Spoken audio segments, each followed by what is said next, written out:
اور وہاں کے بچوں کا ایک گھر بلڈوز کر دی، بلکہ اس پر بمباری کی گئی، اسرائیلیوں نے کی۔ اس گھر سے ایک ڈائری نکلی، 16 سال کا بچہ تھا، شہید بچہ، اس کی ڈائری تھی۔ اس 16 سال کے بچے نے اپنی ڈائری لکھی بھی تھی۔ یعنی سوچیں کہ ان کے ہاں گناہ کبیرہ کیا ہے جو ہمارے یہاں کوئی ویلیو نہیں رکھتے۔ حالانکہ یہ گناہ کبیرہ نہیں، لیکن ان کے دل میں ڈر اتنا ہے، چھوٹا سا گناہ بھی بڑا سمجھتے ہیں۔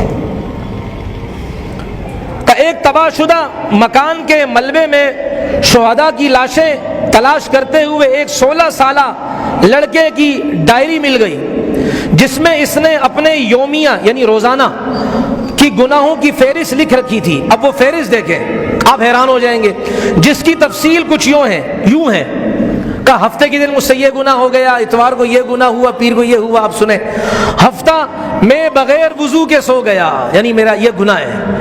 ہفتہ میں بغیر وضو کے سو گیا، اتوار میں سب کے سامنے اونچی آواز سے ہنسا،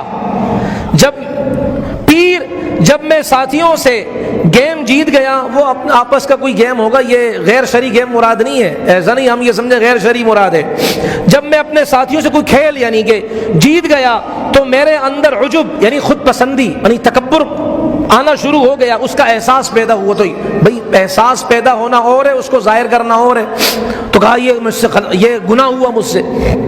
منگل تہجد کی نماز میں نے کچھ جلدی میں پڑھ لی۔ ہمارے ہاں تو تہجد تک فنکشن ہوتا ہے ماشاءاللہ سے۔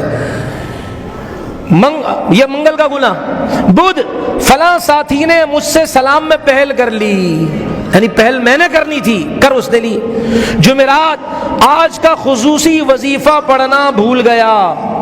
جمعہ میں حضور اقدس صلی اللہ علیہ وسلم پر 1000 بار درود شریف پورا نہ پڑھ سکا، صرف 800 دفعہ پڑھ لیا۔ میں اپنے دل پر ہاتھ رکھوں میں کتنا پڑھتا ہوں جمعے کے دن۔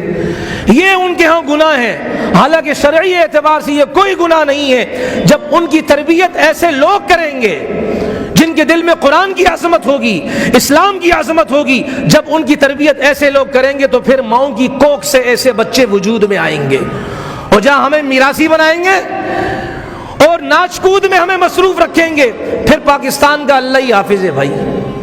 اللہ تبارک و تعالی مجھے آپ کو ہم سب کو دین اسلام کا محافظ بنائے۔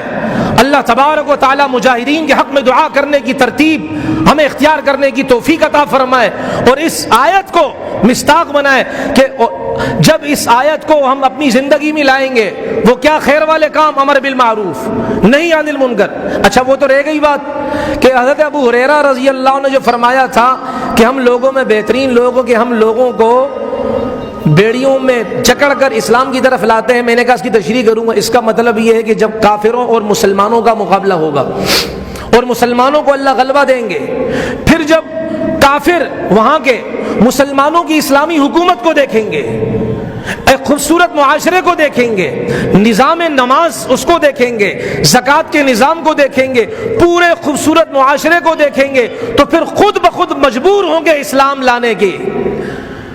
ہمیں وہ اسلامی نظام دیا نہیں جا رہا اس لیے کہ کرسی کے مفادات ہیں۔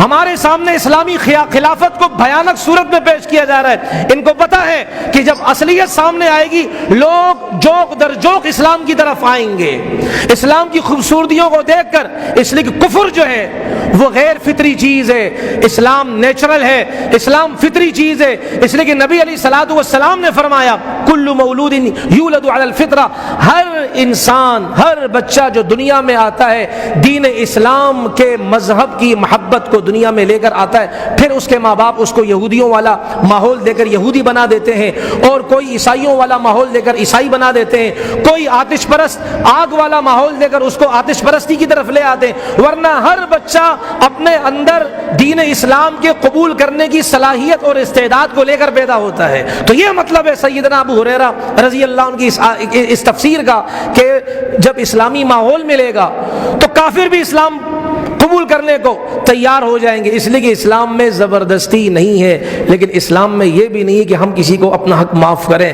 ہم اس لیے نہیں آئے پٹنے کے لیے دنیا میں کہ کوئی کہے کہ جی ایک گال پہ تھپڑ مارا، ہم کہ دوسرا گال آگے کر دے، اس پر بھی مار دو۔ یہ عیسائیوں کا کانسیپٹ ہے، ہمارے اسلام کا نہیں ہے۔ الاسلام والدین یعلو ولا یعلا، اسلام غلبے کے لیے آیا، دبنے کے لیے نہیں آیا۔ اسلام تو ایک سراج منیر ہے، ایک روشن چراغ ہے، ماہتاب ہے، آفتاب ہے۔ اسلام اپنی ضیاءپاشیاں کرے گا لوگوں کے لیے، ان کے دلوں کو منور کرے گا۔ اسلام دبنے کے لیے نہیں آیا۔ سورج کو کی روک سکتا ہے بھائی؟ وہ ہمارے پشتو والے کہتے ہیں نا کہ روشنی کو، سورج کی روشنی کو کوئی انگلی سے چھپا نہیں سکتا۔ اللہ کی قسم اسلام کی روشنی کو بھی کتنا بھی کچھ زور لگا لے وہ چھپا نہیں سکتا۔ دنیا کے خطے میں کسی نہ کسی جگہ میں اسلام کی کرنیں نمودار ہو رہی ہیں اور کافروں کو، غیر مسلموں کو اسلام کی طرف مجبور کر رہی ہیں۔ اللہ تبارک و تعالی مجھے آپ کو، ہم سب کو ان حقیقت کی باتوں پر، ان حقیقی باتوں پر، سچی باتوں پر عمل کرنے کی توفیق عطا فرمائے۔ تھوڑی دیر کے لیے ذکر کر لیتے ہیں بھائی۔